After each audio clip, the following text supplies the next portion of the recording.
Ce qui s'est passé est historique et à l'unanimité. Seydina et les différents intervenants auront l'occasion de s'y appesantir. Moi-même, je suis rentré hier soir, après une semaine à Tokyo, toujours dans le cadre de nos futures organisations et de notre futur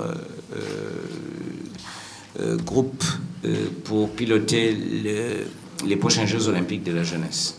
Et ça a été un travail harassant et prenant pendant 9 mois, où il y a eu des visioconférences. On a eu une réunion, une fois j'étais à Paris avec le président Agne, Ibrahim Awad était à Dubaï, Seydina et les autres étaient à Dakar, et le CIO à Lausanne. Pour vous dire qu'on a vraiment... et on savait tous que dans l'engagement, dans la qualité de l'engagement, se trouvait le résultat.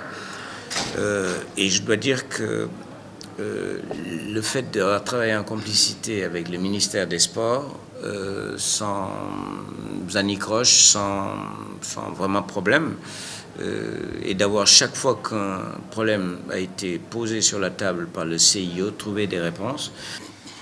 Les rapports qui seront présentés tout à l'heure, le rapport d'activité et le rapport financier, et qui seront soumis à votre appréciation, vont certainement entrer dans les détails de la gestion pour mesurer le chemin parcouru, d'une part, et d'autre part, pour tracer les grandes lignes de la gestion à venir.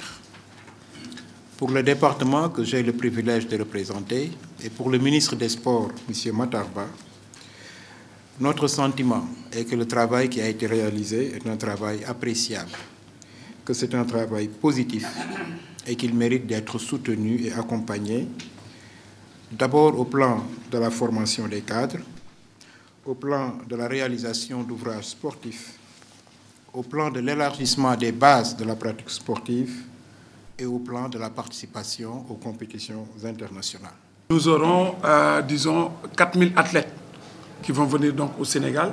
Et pour la deuxième fois, ce sera donc la parité. Il y aura un nombre égal entre hommes et femmes.